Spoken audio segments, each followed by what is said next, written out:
विजया एकादशी। बोलो विष्णु भगवान की जय। विजया एकादशी का व्रत फाल्गुन मास की कृष्ण पक्ष की एकादशी को रखा जाता है।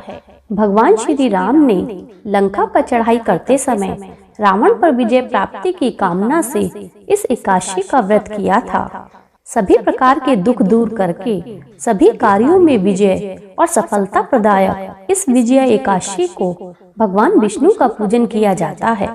विजया एकादशी की कथा। जया एकादशी की कथा सुनने के बाद धर्मराज युधिष्ठिर ने भगवान श्री कृष्ण से प्रार्थना की, हे वासुदेव, फाल्गुन मास के कृष्ण पक्ष की एकादशी का क्या नाम है? इसका व्रत करने से किन फलों की प्राप्ति होती है तथा इसका क्या विधि विधान है? कृपा कर मुझे विस्तार पूर्वक बताइए। योगेश्वर भगवान श्री कृष्ण ने कहा, हे राजेंद्र, फाल्गुन मास के कृष्ण पक्ष की इस सर्व सिद्धि प्रदायक एकादशी का नाम विजया एकादशी है। इसका व्रत करने वाले मनुष्य को सब कार्यों में विजय मिलती है। इस विजया एकादशी के महात्म्य को सुनने व पढ़ने मात्र से ही सब पाप नष्ट हो जाते हैं। एक प्राचीन कथा सुनाते हुए भगवान श्री कृष्ण ने कहा, एक समय देव ऋषि नारद ने ब्रह्मा जी से यही प्रश्न किया था। तब ब्रह्मा जी ने नारद जी से कहा था कि हे नारद, इस विजया एकादशी का व्रत नए पुराने और गत जन्मों के पापों को हरण करके प्रत्येक क्षेत्र में व्रत धारण करने वाले को विजय दिलाता है।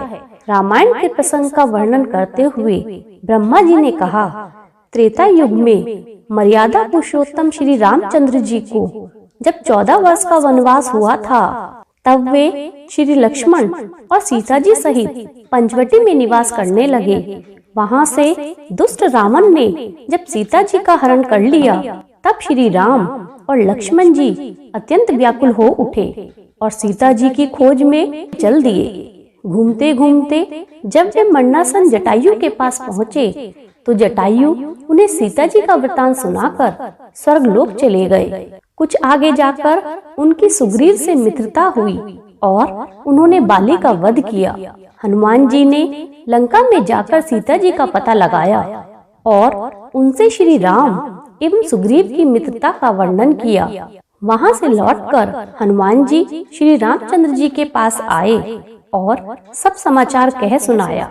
श्री राम ने वानर सेना सहित सुग्रीव की सम्मति से लंका को प्रस्थान किया।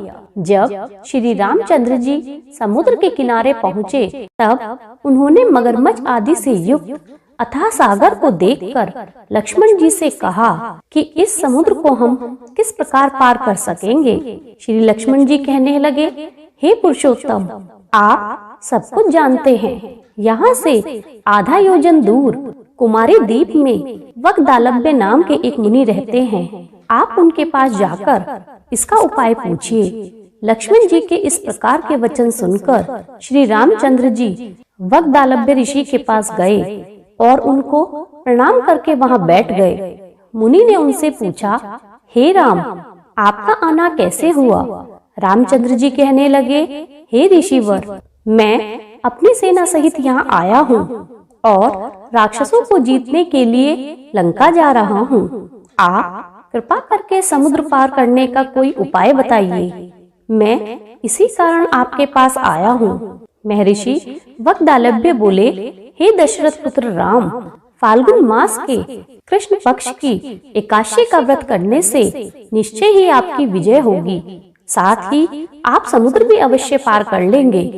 अब मैं आपको इस व्रत की विधि बताता हूँ। दशमी के दिन सोने, चांदी, तांबा या मिट्टी का बना एक घड़ा लेकर उसे जल से भरकर 7 अनाज एक जगह मिलाकर घड़ा रखने के लिए एक वेदी बनाएं और उस पर जौ रखें। जौ के ऊपर भगवान श्री नारायण की स्वर्ण प्रतिमा स्थापित करें। एकादशी के दिन स्नान आदि नित्य कर्म से निवृत्त होकर धूप, दीप, नवेद, नारियल आदि से भगवान की पूजा करके वह दिन भक्ति पूर्वक घड़े के सामने व्यतीत करें और रात्रि को भी उसी जगह बैठकर जागरण करना चाहिए। रात्रि के जागरण के बाद प्रातः काल जल सहित कलश को सागर में प्रवाहित कर दें। इस व्रत के प्रभाव से समुद्र आपको रास्ता भी देगा और रावण पर विजय भी प्राप्त होगी। इसके पश्चात श्री राम ने विधि पूर्वक विजया एकादशी का व्रत किया और उसके प्रभाव से लंका में राक्षसों पर विजय पाई। अतः हे राजन, जो मनुष्य इस व्रत को विधि पूर्वक करेगा उसे दोनों लोकों में विजय प्राप्त होगी।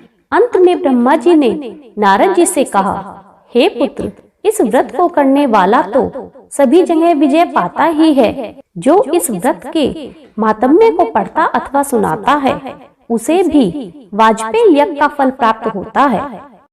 बोलो विष्णु भगवान की जय।